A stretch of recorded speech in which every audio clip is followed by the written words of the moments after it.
professionals. I must tell you today that companies with more than 100 crore turnover also have started looking at a need for an accountant who has got knowledge of its international trade environment. As a professional employee with international traders and international trade consultants, there are more than 30 accounting professionals who work with me. So that's another kind of exposure opportunity which you have. In terms of areas, I'll present you a couple of areas where we practice, and I'll not get into all those and just take you through only one to show. Even out of, I said out of 100, I'm into 10, and I'm going to only take you through one of that. So you can imagine what we're talking about. Trade remedies, we talk of anti-dumping, we talk of countervailing or anti-subsidies, we talk of safeguards. Safeguards are under WTO agreement. Safeguards are under trade agreements. I think you all are aware. I'll come to a little bit on trade agreement. There is a safeguard quantitative restrictions. There are opportunities for us in the area of trade promotion, trade protection, and trade regulations. In terms of trade agreement, I think many of you must be aware the aggressive way in which government is now talking about trade agreements.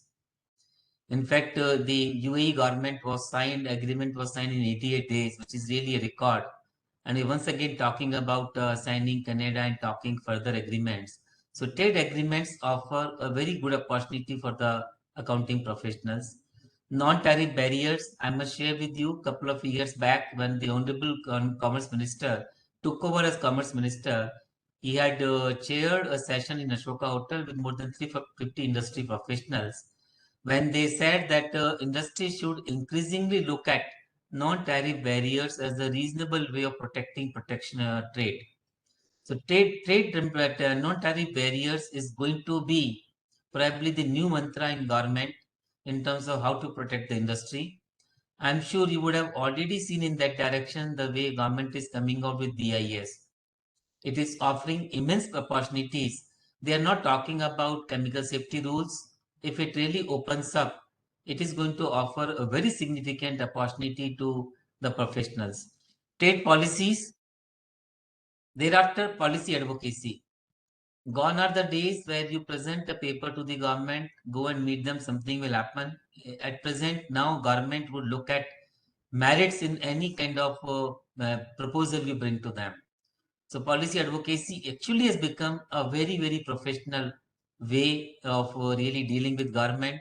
The government has also become highly professional now with the facts and figures, justification, merits becoming forefront, irrespective of who is the party who is bringing the proposal.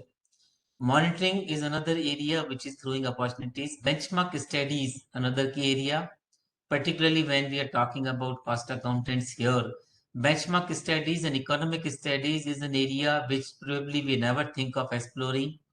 We took one assignment on benchmark studies, and I must share with you that the result of that was that the report was appreciated, highly appreciated by the CEO of the company who happens to be a PSU.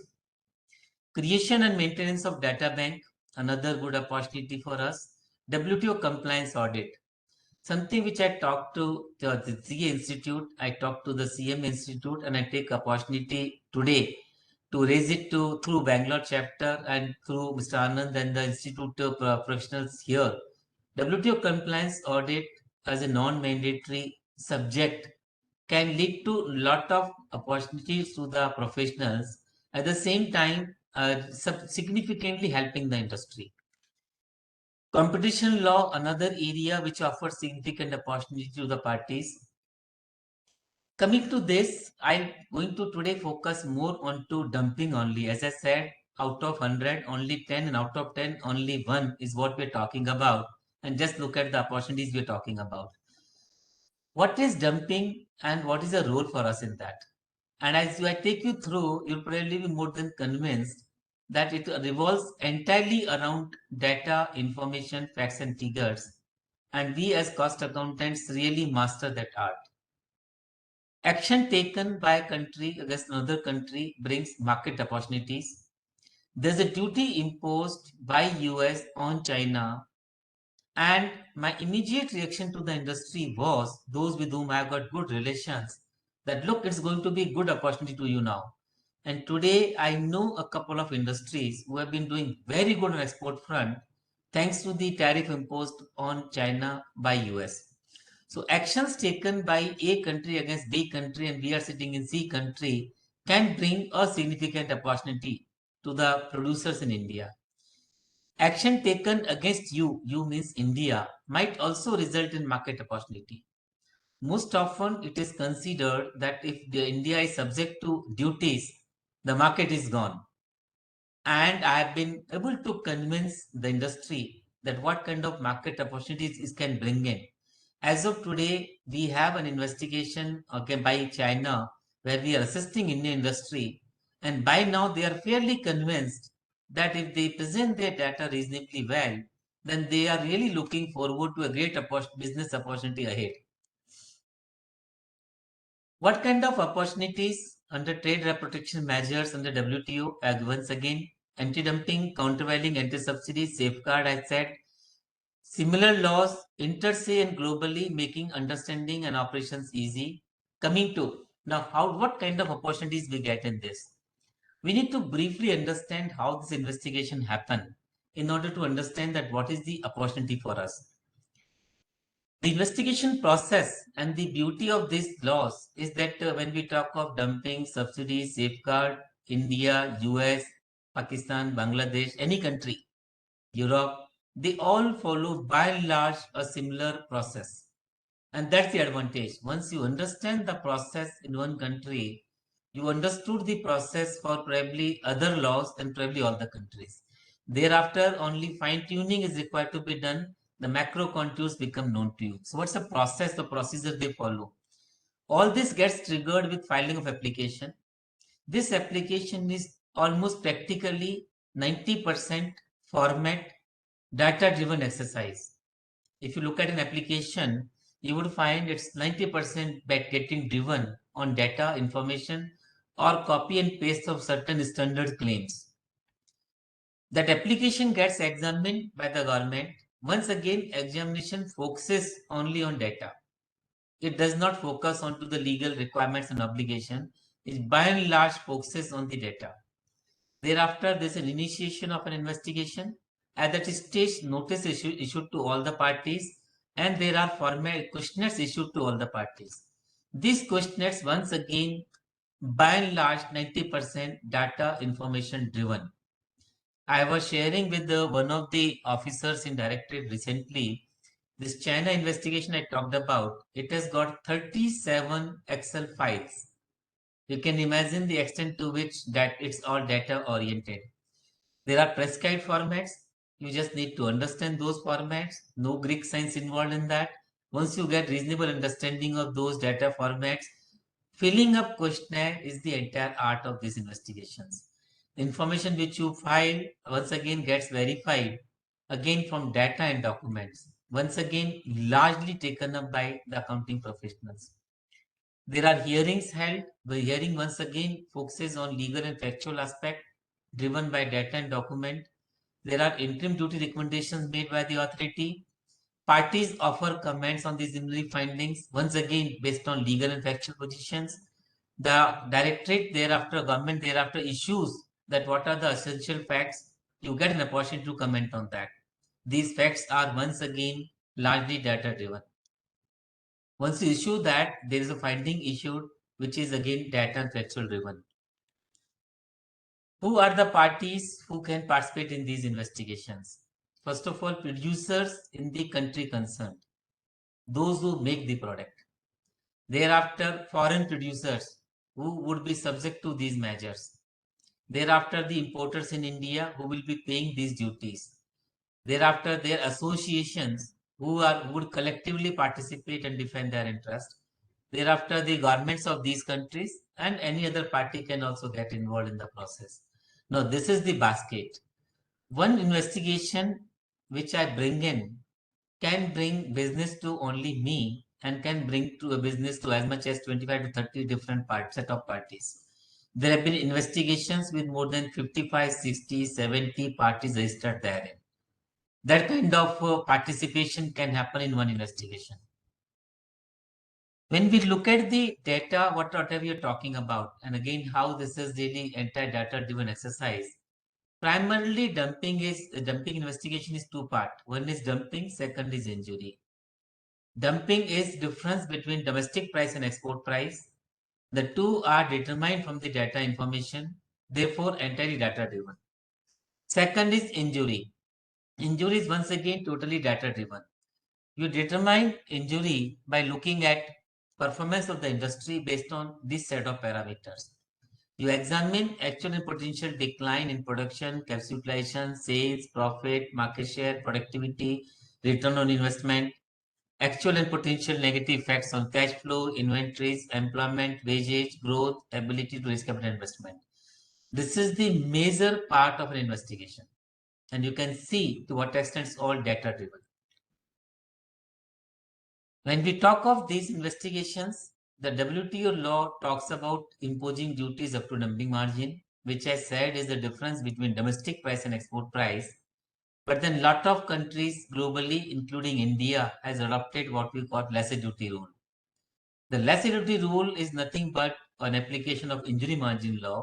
And injury margin implies determination of a fair price for Indian industry and comparing that with import price. So once again, we talk of fair price for Indian industry. And I'm sure you all are aware of the meaning of fair price. There's a well-documented law here that what's the meaning of fair price. The fair price is determined based on that methodology, totally data-driven exercise, and thereafter they determine what is the injury margin. The lower of dumping margin and injury margin becomes the quantum of anti-dumping duty.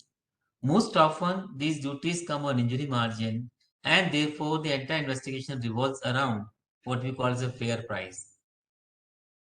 The law also requires segregation of injury due to several factors.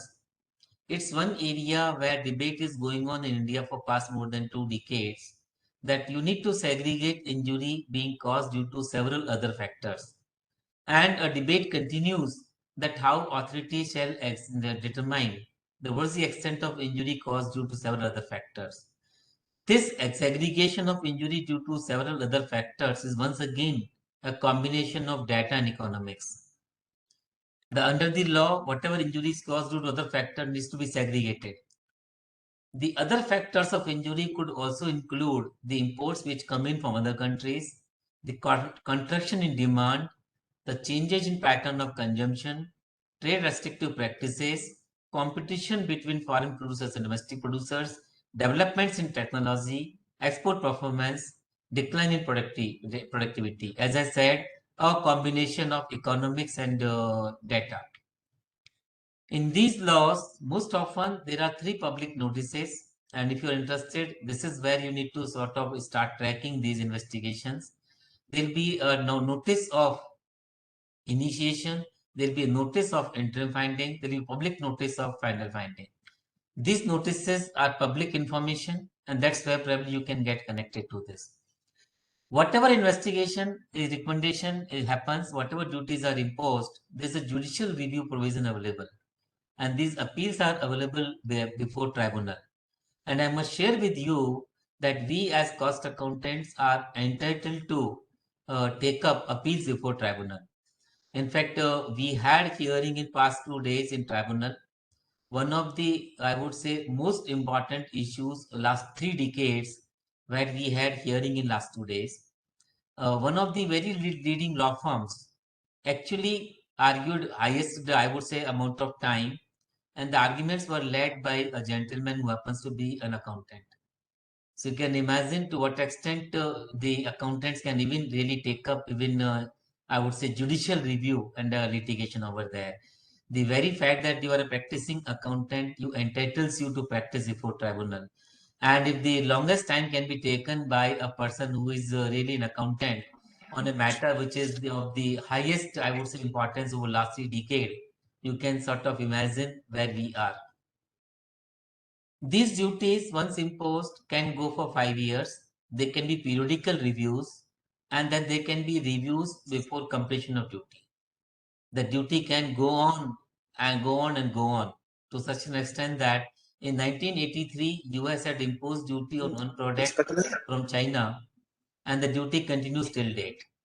Now, since it is regular reviews, it also implies a regular business coming over to you. Another point which I must share with you is the principles of best available information available in this law. It acts as a sword with the investigating authority, and it acts as a shield, and it also is a deterrent, and it also is a threat that why industry must participate in this investigation and must look for right kind of legal and technical support. Any kind of non-cooperation, giving false information, giving misleading information, giving tampering with the information can lead to rejection of the entire response. And that's the biggest tool with the investigating authority. And that's where probably our need arises. There's a need for integrity, there's a need for consistency, there's a need for giving quality information, there's a need to ensure that the data is given in a manner when it will test the scrutiny. Again, what is the role of accountants? As I said, for dumping and dumping margin, I said this is normal value export price, which is both data calculations, injury and extent of injury, where we determine increase in import, price effect of import, economic parameters, and the extent of injury, completely data driven. Quantification of injury due to other factors, once again, quantitative as well as economic analysis. What is your role in this? Your role in this will be collect data from different sources, process the data, analyze the data, make sure it is qualitatively good, make sure it is quantifiable, make sure it will sustain the scrutiny, and thereafter present in desired formats, draw your conclusion and understand whether it's going to really lead to the desired result or not. This data will be verified, therefore you need to offer verification and you need to defend the business interest. That's going to be your role in these investigations. What else is required in this?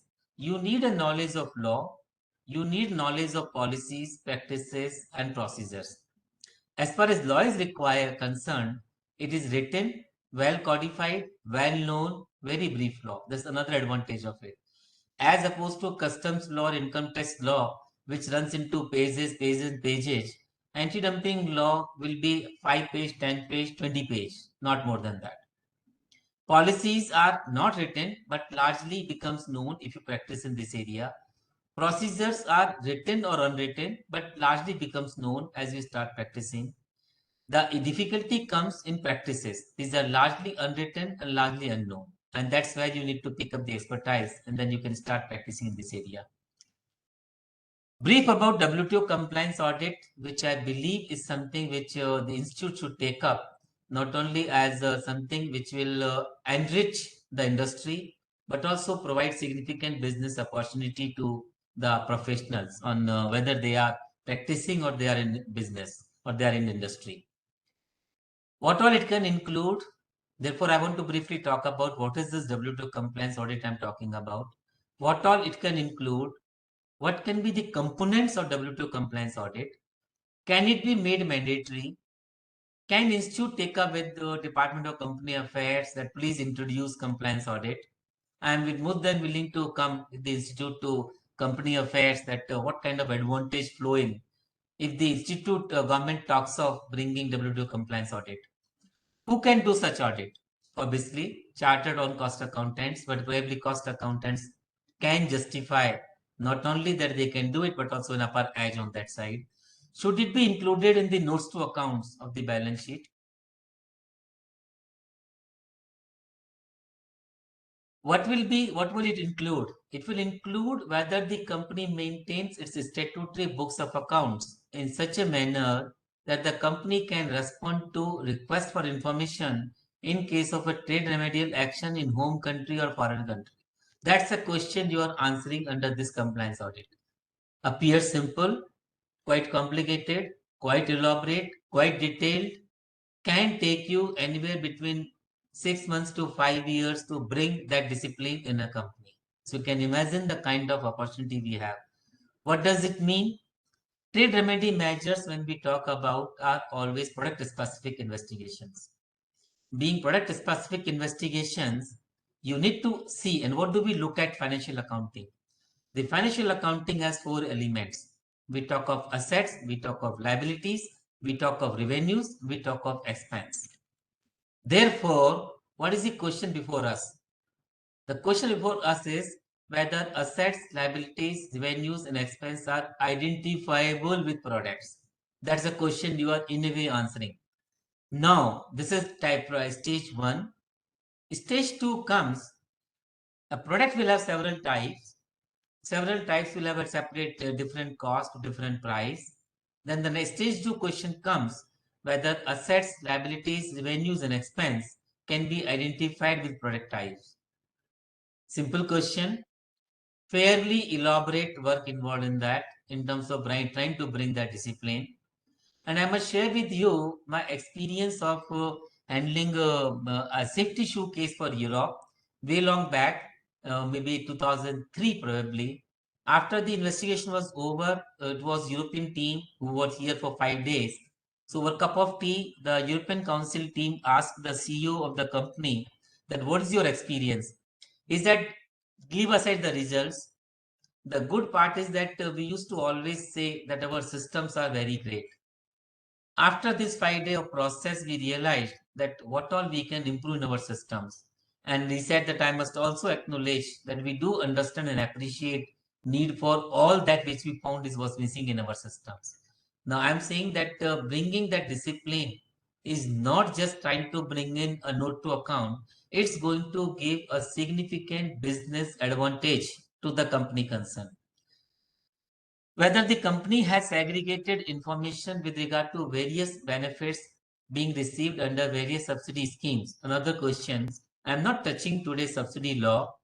Our successive, I would say, difficulties faced by us when we defend industry or subsidy side, that the accounts maintained by the company are simply not equipped to handle a subsidy case. And we face significant difficulties. Why? Because we are asked to prove something which does not exist. And the life would have been very easy had they said at that point in time that these things do not exist. Coming further, if you are faced with a case, what should you do? If you are faced with a dumping case or a subsidy case or a safeguard case, what should you do? You could be a domestic producer, you could be a foreign producer, you could be an importer. In these three situations, as soon as you get to know something has happened, what is your immediate reaction? First of all, you need to start looking at what are the countries covered, why these countries have been covered, whether this coverage is sufficient. If you are a domestic producer, are you trying to solve a whole problem and not a major problem? I must share with you that whenever I discuss with industry, the industry is always lives in today. They do not want to even go back to what happened 6 months before. They do not even bother for what will happen after 2 years. In a slightly lighter vein, if I say that once I asked some gentleman that, okay, I'll get to the duty, what after 5 years? And the Gupta ji, you will get a review. By that time, I'll not be in the company, so I'm not bothered. So what I'm trying to say is that the industry at the stage where they decide are also in such a short-lived market situation that cannot and should not be the vision. We need to see the problem. We need to cure the problem. Should not look at major problem. We need to look at the whole problem. What is important? Import volumes and the import price. These are the keys there. Where the product scope is just and sufficient, neither excessive nor an insufficient, slightly technical. I'm not going in detail today in this thing. But briefly, if you go for an excessive kind of protection, overprotection can cause significant problems. Insufficient protection can cause you continued injury. In fact, it is one of the biggest problems we have been facing for last few years. And I must share with you that circumvention was such a big problem in India only because of insufficient coverage of product scope. I took more than 10 years to really convince the government to bring a circumvention law. And once my service senior, Mr. Anand service senior, asked me, Gupta ji, ये problem क्या है? ये क्यों सब पूछ कर रहे हैं? I said, the problem is very simple. Because I represent 90% of the time the domestic industry. And when I represent domestic for 90% of the time, all other firms represent foreign producers or importers. So I said, sir, please understand, they know duty is inevitable. Therefore, their effort is how to leave one hole in the system. So because they can't avoid the duty, they are trying to see how many holes they can create. And number of holes they create is the success they achieve. Now, these holes were the holes which were actually circumvention. Believe me, it took me 10 years to bring this situation. It was not getting really simply accepted, admitted, only because of the opposing parties, lawyers acting against it. Standing and scope of industry, one of the most contentious issue. 93, I had joined the engineering directorate. We are in 2022. 29, 30 years today, it's an issue with which we start, is an issue with which we close. One of the most contentious issue, that what is the scope of domestic industry, who is included, who is excluded, what kind of manipulations have been done, including, excluding. That is where the entire investigation revolves around. You need to see that. The product which you really make is another very important issue where the situation comes in. Again, probably becoming a bit of technical and not getting into those details. But what product we are talking about, what product is being imported, whether the two compete or not compete, that is where the entire discussion revolves around. The investigation period is another important issue. The period chosen for presenting a case. There have been very repeated, I would say, arguments, and I had most frequently faced this allegation that I had chosen a period which was presenting a good case. In fact, sometimes my professional colleagues used to admit, but then, sir, that is what the job is. So, choosing investigation period used to be really a big game in the past, but that's also what you need to see. With these brief words, two things which I have shown here. One is this window. 95 or 96, I had brought this to my presentation. I used to give a meaning to this. I must tell you what meaning I used to give there, but I'm giving a different meaning today. And second is your institute here. First, the institute. What is written behind the logo? Tamso Ma Jyoti Gama. What does it mean? Let us go from darkness to light. Now, this window implied when I had put in that before you open up your door window, in order to allow the outside window air to come in, be careful before you want to walk out of the your market and walk into the international market. Even when you will be able to walk in or not, others will walk into your market. So this window I had brought in 93 or 95 or so, when India was opening up to WTO and the then, customs duties were being steeply reduced and the country was facing a lot of competition. So I used to say that, look, when we are trying to walk into the international market, be careful. Whether we'll really go into or not, or we don't know, but they will come into your market, which is what precisely happened. We had brought our tariffs down from 135%, 165%, 85% down to 2.55 and 7.5% today. How much we could go, I don't know, but how much has come in, I think many of us know. But today the message is different. Please go to what Institute says. Jyotima Natamsoma Jyotigama. We need to come to the light. We need to understand.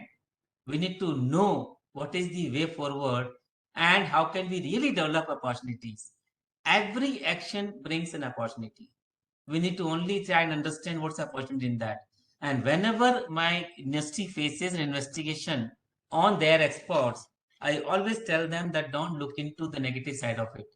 Don't think that these duties will take you out of the market. You never know that this duty will bring you out or will take you in. And I'll just tell you one experience. In 93 or 94, we had initiated a case against Korea when Korea had exported only 450 metric tons to India in a market of around 4,000, 5,000 tons. And the Korean producer was after my life or throughout the investigation that with such peanut of export, why did you initiate this investigation against me? We imposed the duty remained in force from around 95 or so till 2020, 21. Imagine the period of duty. However, During this period, this person has grown, this Chinese company has, Korean company has grown from 450 metric ton to anywhere between 25,000, 30,000 ton metric ton, when the market has grown from 4,000 ton to 65,000 ton. He alone contributes anywhere between 40% to 65% of market share in Indian market. You can imagine the kind of opportunity which he could bring in despite the duties which India had imposed. With these brief words, thank you very much once again for this opportunity. It's my pleasure to address you all. Thanks a lot to the chair. Thanks a lot to the institute and the chamber and my colleagues. And once again, of course, Mr. Anand, who has been always so kind to guide me wherever I'm facing problems. Thank you very much.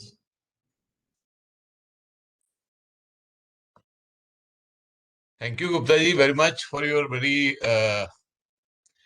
enlightening and very simple way of explaining to us the way the complex laws of WTO, and it was quite insightful, as Himanshu is also writing. Very, very insightful presentation you have given. Maybe now Sankalp ji or Rajneesh ji, how you will like to conduct, maybe we'll like to have some question answers. But before that, I'd like to mention one thing. You see, you mentioned about how the accountants are now presenting themselves before the tribunals, for which all of us are doing every day. So I remember my very good friend, Mr. S.K. Bhatt, who is our from the north side, and he has been sharing off and on his success stories in NCLAT. I mean, he has been representing his area of practices there in NCLAT. So that is also a very good example that how he is very successful there. Another thing I was brought when we were discussing on this topic, my another friend Navneet Jain, I don't think he has been able to participate today, but he mentioned, see, if you remember, Gupta ji, we were for a very long time, we had ensured that all these questionnaire performance will be certified by the cost accountants only, basically, for a very large time. You see, you mentioned in your very lucid talk the things which have to be taken up by the institute with the different directorates. I think this is another area which Navneet was pointing out, that perhaps that certification has also not been done during last 4 or 5 years. So if you have some, if you can just advise, and then we can take up at the institute level, basically. I would like to tell 2 points on that. Good for taking that issue. One is that I was the person who drafted these formats. And when I drafted these formats, I had clearly said to be certified by cost accountants. And it was debated, it was not being allowed. I contested and I said, no, only the cost accountants. And I gave reasoning also. Being an officer in the government, naturally I could prevail upon, and for quite some time it remained cost accountants only. I don't know when it became oblique chartered accountant. Secondly, I must tell you that I had allowed and rather encouraged use of cost audit reports for the purpose of using this pro forma. Somewhere down the line in the system, it all was presented that cost audit reports are not really a credible piece of document. And gradually, it was decided in the government DGTR that cost audit reports will not be allowed as a document to be used. When I had discussed this with the people there, and okay, purely not to be recorded here, I said that I'm actually quite disappointed that if cost audit reports are not taken as a piece of valuable information for this purpose. In fact, I got so frustrated, let me share with you.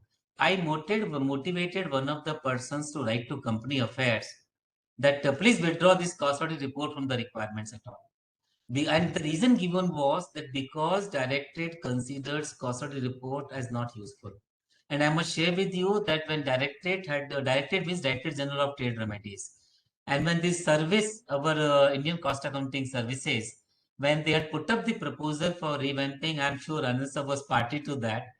The justification given for elevating post to the level of Joint Secretary, and they brought 2 posts. And I must share with you, when I was transferred to this directorate in 93, in one of the times, I in presence of to my boss, the section officer of Commerce Ministry said, "Sir, I'll get it for you, but let me share with you. We consider this as a dumped department."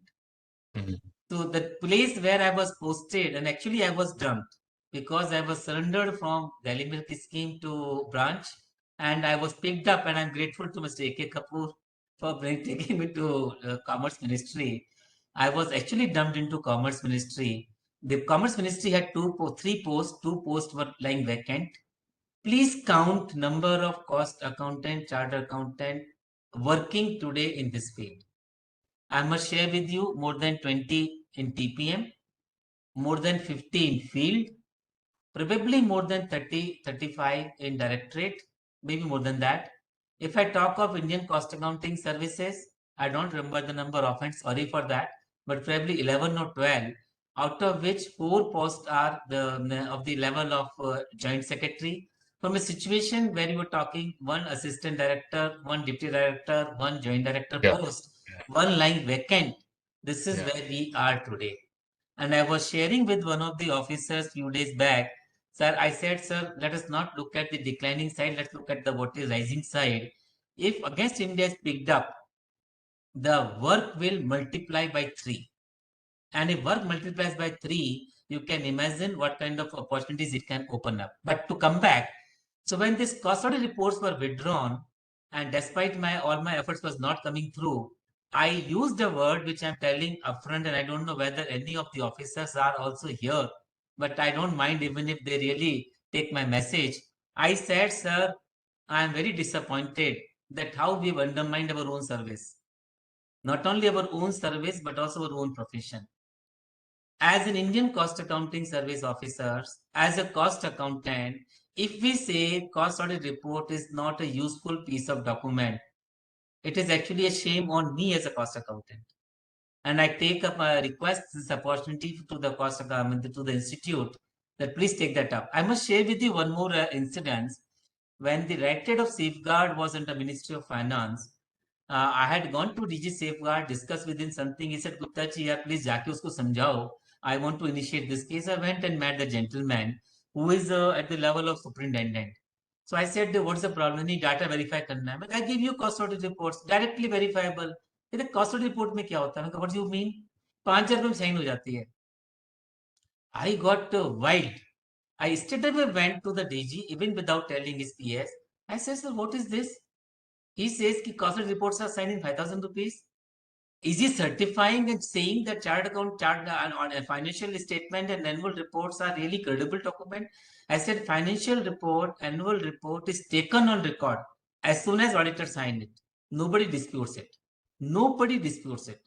However, cost audit report not only signed by cost auditor but also thereafter scrutinized by the department. Cost accounts branch reviews, raises questions, asks you counter questions, thereafter takes it on record. That's the credibility of a cost audit report. I say he's talking like this. Immediately I left. He said, okay, leave it to me. Immediately I left. He called the entire department. He said, I don't want to listen to any nonsense. Straight away, I don't want to listen to any nonsense. So what I'm saying is that probably there is a lot at the institute time to be done. We need yeah. to elevate not only the quality of the service, we need to also elevate the integrity. We need to elevate the kind of information we're presenting. I know I have seen certain cost audit report which does not carry the quality kind of qualitative information which is expected because it has been left to the articles to fill in. Maybe it is justified if you're charging 50,000, 20,000, but you need to create the value for the information. That is where I'm saying cost audit report is your route to WTO compliance audit. If a firm is subject to cost audit report, there can be probably a qualification given in that the company has maintained adequate records with regard to expense and income, assets and liability identified to the product. You will increase quality of your own repo work and you would obviously be able to charge more for that information. So I request Anand Saab that institute may kindly consider taking that up. Yeah, definitely, Gupta. There are so many other areas also. So maybe Now the organizers, Lucknow Chapter or Sankalp ji, how you like to conduct it? Kindly go ahead. If there are any questions from the participants who have attended the program.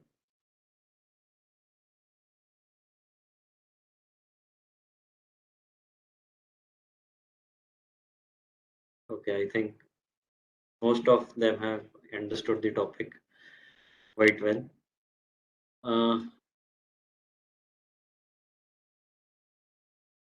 So I had one question, Gupta ji. Yeah, please. Yes.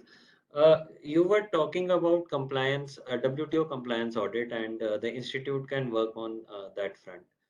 Could you please elaborate that what is WTO compliance audit and what kind of representation the institute can give from our end? So as I said that when we look at the data information in any of these kind of investigations, essentially all these investigations are triggered to a particular product.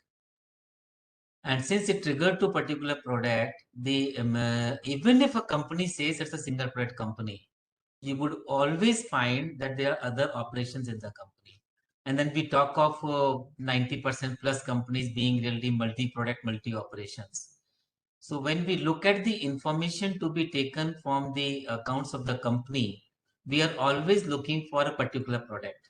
And when we get down to that, we find most often that information is not available. I'll illustrate that with one simple example. For example, if I'm talking about raw material consumption.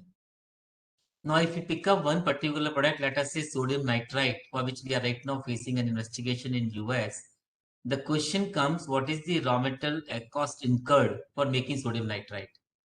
If you go to financial account, you might find a situation that information is available only for raw material consumed. Now that raw material consumed is only raw materials consumed by that company. Whether that raw material consumed goes for making of sodium nitrite or making of any other product in the company. No further bifurcation is available on that account. Similarly, when we talk of, let's say, utilities, we talk of salary wages, we talk of depreciation, we talk of consumables, we talk of stores and spares.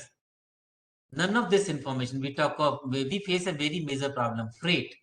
We talk of selling and distribution expenses. Most often we find that the companies are not able to link these expense to the product which is being investigated. Now, why? Because they are not tuned to maintaining that system of accounting. The companies tend to look at their financial accounting objective only twofold. What is the company affair obligations? Meet that out. What is income tax authorities obligation? Meet that out. So income expense, fine, matter is over. Even if all raw material comes under one head, fine, so what? Nobody's bothered beyond that level. But a company like Reliance making, let's say, 200 product. Now, how do you talk of raw materials? So companies who have gone, and I'm talking about, you name a company and I'll tell you a problem. Even companies who go for SAP accounting records, they normally pick up financial accounting. None of them normally pick up. Very few companies have gone for costing modules. The companies still consider costing module only as a burden and not really as a useful piece of information. And since they do not pick up costing module, they lack information which will generate information required for facing any trade remedy measures. So here what you need to do is you need to get down to financial accounting system, understand the system, see how to modify the system slightly step by step, not in a one shot, how you keep step by step modifying the accounting systems in such a manner that they start getting the information. So every time you take that exercise, so it will be going to be 1, 2, 3, as I said, time period of information where after some time company will have that information. It's going to be tremendously useful information to the company management side, and you are equipped yourself to face any investigation. So I call that as a WTO compliance audit, where the auditors can say, or we can say that the company has maintained reasonable record of assets and liabilities, income and expense relating to individual product. Thank you, sir. One of our participants has asked a question. He's actually asked it in the chat box. Basically, as Anand sir was saying that through your hard work, you've developed this practice a lot. So there are a lot of participants who are young CMAs, freshers in practice. They are so he is asking that how he can try. He wants to practice in this area, so he wants to get clients and he wants to develop his practice and his skill set. So some pointers or Yeah, some ideas very you good can share. question. Yeah, good. So first of all, I must tell you that most of the countries have really gone electronic, virtual, to a very great extent.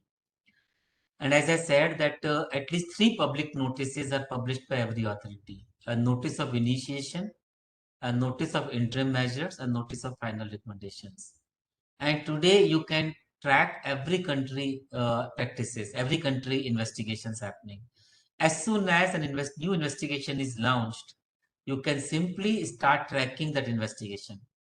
And in I would say not 1 2 months, yeah, 6 months to 1 year time, you would be able to find that how countries are initiating, taking up matters.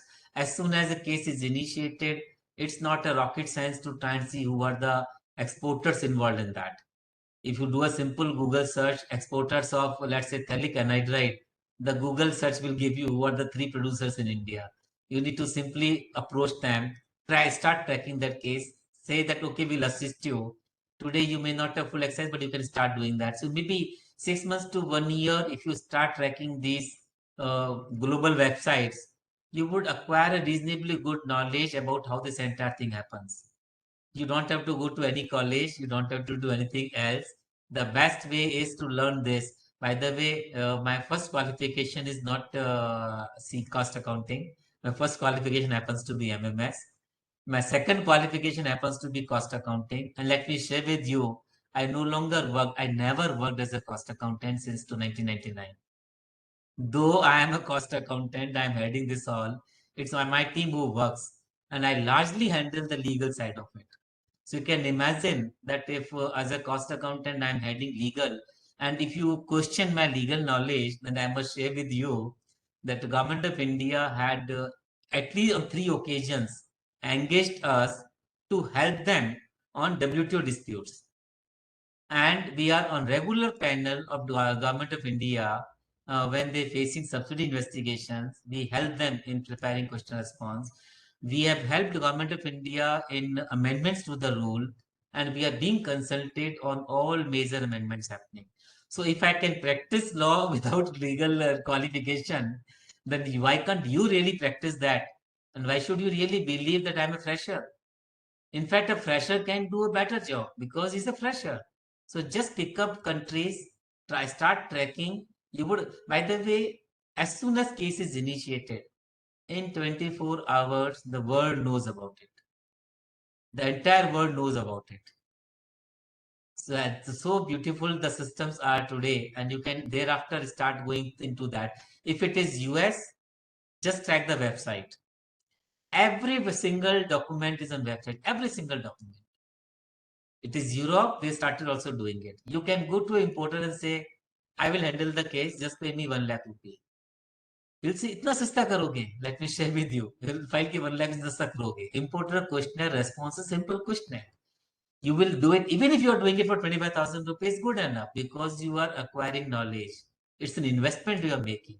And this, by the way, let me share with you the Indian Directorate. Anand sir, I don't know you joined the meeting yesterday or not.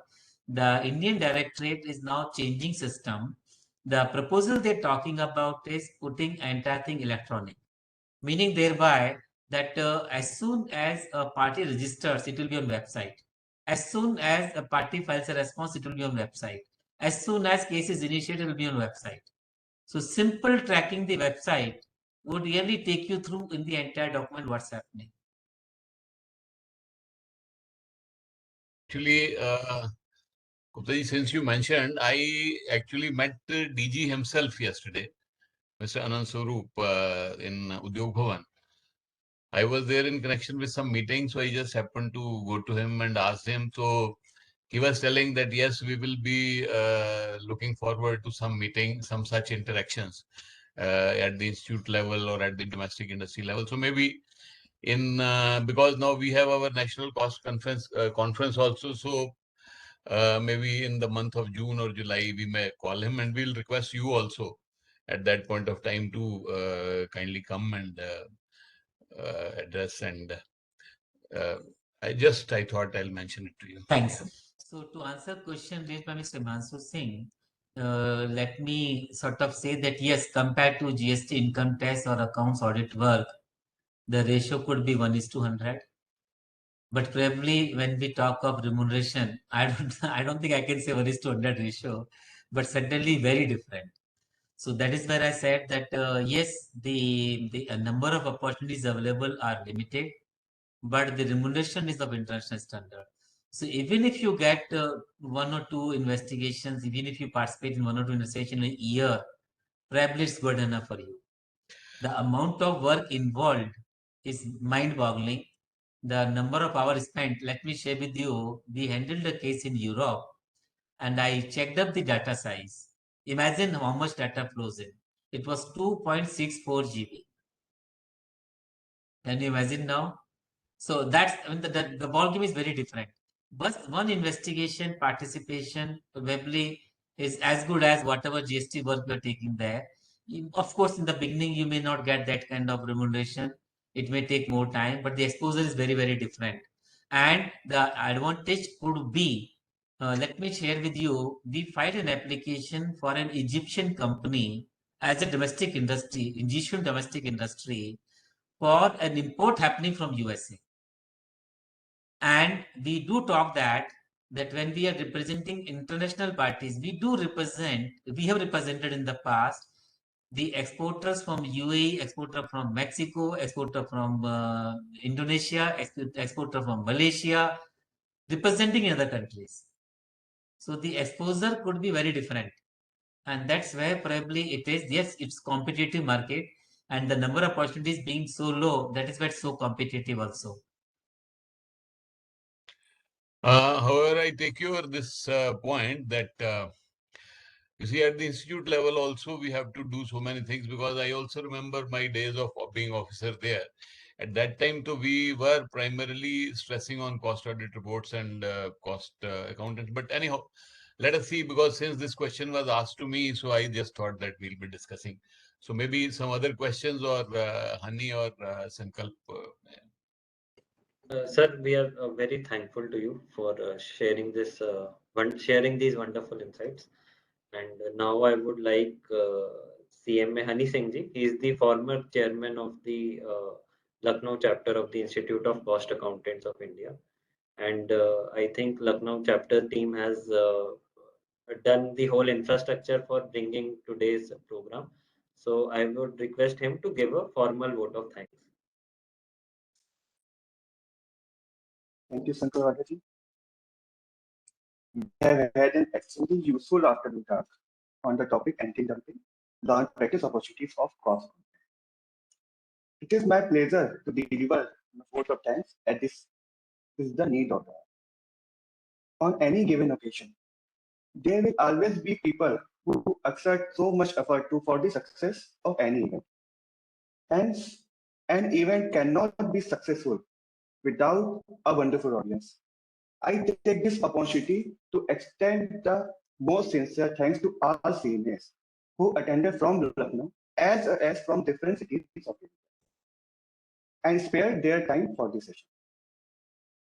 I am sure that all the participants will benefit from today's session. Thank you all participants.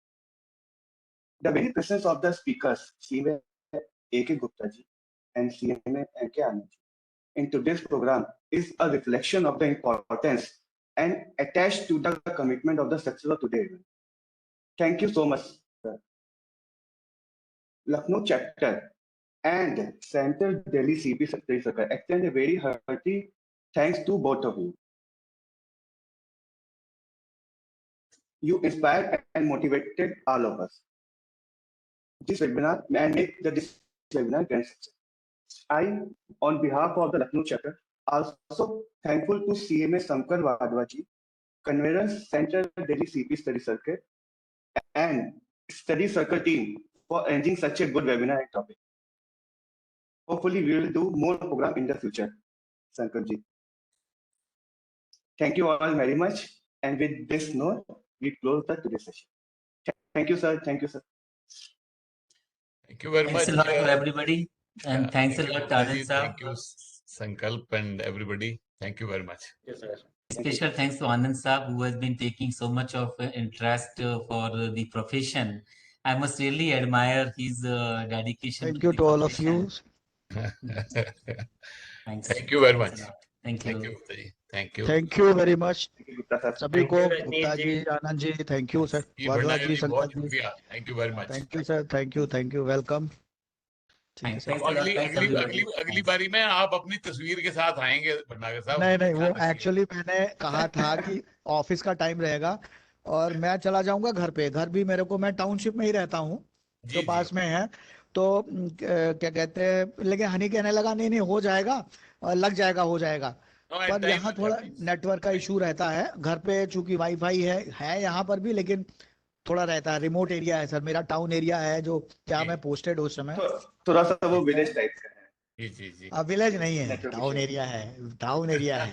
क्या रही बात है. चलिए चलिए, यहाँ पर वो next time we will wifi. have a much better और ठीक क्लियर सर, करेंगे. But 100 ठीक sir. participants were there Yeah, throughout the हाँ, program. yeah. Yes More than yes. Thank you great very much. successful. Thank you, okay sir. Sir, thank Thank you you, sir. sir. Thank you. Okay, bye bye sir.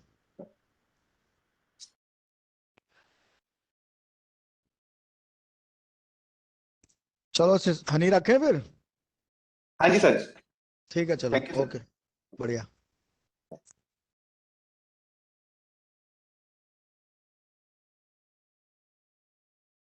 Exit करो.